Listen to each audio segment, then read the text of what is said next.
तो finally Rajasthan Royals ने संजू सैमसन को चेन्नई सुपर किंग्स में ट्रेड करने की डील तय कर दी है। लेकिन क्या ऐसा करके राजस्थान रॉयल्स अपने पैर पर कुल्हाड़ी नहीं मार ले रहा?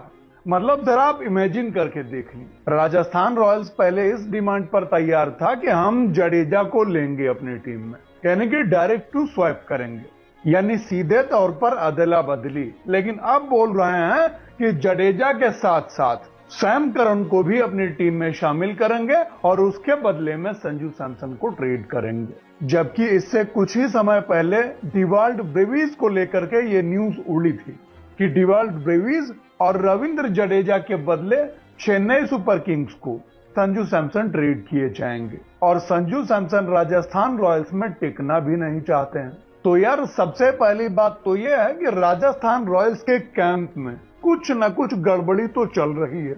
आपने देखा था कि 2025 के सीजन से युजवेंद्र चहल और जॉस बटलर को रिलीज कर दिया गया था, रिटेन ही नहीं किया गया। जबकि 2024 में राजस्थान रॉयल्स की टीम को क्वालिफायर नंबर 2 तक ले जाने वाले यही दो इंपॉर्टेंट प्लेयर थे, जॉस बटलर और युजवेंद्र चहल।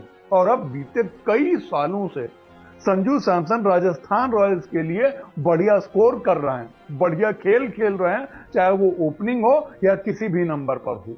तो अब राजस्थान रॉयल्स के बीच में पता नहीं कौन सी बात हो गई कि संजू सैमसन खुद ही राजस्थान रॉयल्स से रिलीज होना चाहते हैं। राजस्थान रॉयल्स इनको चेन्नई सुपर किंग्स में अब ट्रेड करेगी, डील सारी तय हो चुकी है। और अगर ऐसा होता है तो बहुत बड़ी गलती करेगी राजस्थान रॉयल्स और चेन्नई सुपर किंग्स को बहुत बड़ा फायदा होगा। दरअसल Chennai Super Kings long term के लिए सोच रही है। जाहिर सी बात है MS धोनी का करियर मुझे लगता है IPL तक इसी साल तक रहेगा। बाकी डेफिनेटली नॉट वाला अगर फिर से डायलॉग चला तो 1-2 साल और सही, लेकिन 100 में सीधी एक बात, लॉन्ग टर्म के लिए संजू सैमसन के ऊपर इनकी इन्वेस्टमेंट होगी एज अ कैप्टन, या कह सकते हैं as a successor of MS Dhoni. Chennai Super Kings को संजू सैमसन के रूप में कैप्टन मटेरियल के साथ साथ विकेट कीपर बल्लेबाज मिल रहा है, डिवाल्ड ब्रेविस के साथ में बढ़िया ओपनिंग कॉम्बिनेशन मिल रहा है। लेकिन राजस्थान रॉयल्स को संजू सैमसन के बदले सिर्फ और सिर्फ एक ऑलराउंडर मिल रहा है। 2025 में राजस्थान रॉयल्स ने बहुत खराब प्रदर्शन किया था और 8 नंबर पर फिनिश किए थे। और इनके इतना खराब प्रदर्शन करने की सबसे बड़ी वजह इनका टॉप ऑर्डर रहा था। बाकी इन्होंने अपनी नई खोज वैभव सूर्यवंशी को काफी लास्ट में मौका दिया था, लेकिन जितने मैचेस में मौका मिला सूर्यवंशी ने बहुत कुछ करके दिखाया और बताया कि अगले सीजन में आप हमारा खेल देखिएगा।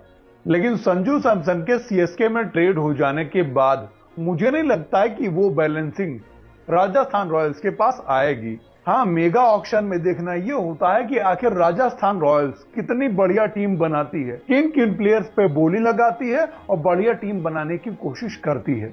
वरना बीते 3 सालों की ऑक्शन लिस्ट या रिलीजिंग लिस्ट देखी जाए राजस्थान रॉयल्स की तो कोई कामयाबी नहीं पाया है जब से जॉस बटलर और युजवेंद्र चहल को रिलीज किए थे। जब इनको अच्छे प्लेयर्स की कदर नहीं होगी तो अच्छे प्लेयर्स राजस्थान रॉयल्स की कदर क्यों करेंगे? और IPL ट्रॉफी कैसे आएगी राजस्थान रॉयल्स के कैंप में? बताइए। संजू सैमसन ने 2013 में डेब्यू किया था राजस्थान रॉयल्स के साथ में और लगातार 3 साल खेले, 13, 14 और 15।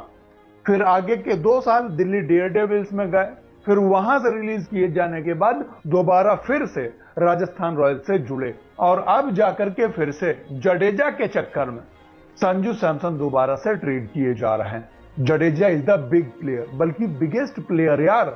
जडेजा एक ऐसा प्लेयर है जिसने 2023 में पूरा का पूरा मैच पलट के रख दिया था। फाइनल मैच में 2 गेंदों पर 10 रन चाहिए थे, सबके बस की बात नहीं थी उस टाइम पे। जो हालत हो गई थी चेन्नई सुपर किंग्स की, वो सिर्फ और सिर्फ जडेजा जैसा प्लेयर ही वहां से बाहर निकाल सकता था। और यार मुझे नहीं लगता है कि चेन्नई सुपर किंग्स अपना बहुत ज्यादा नुकसान करेगी। संजू सैमसन के साथ होने से इनका बहुत बड़ा फायदा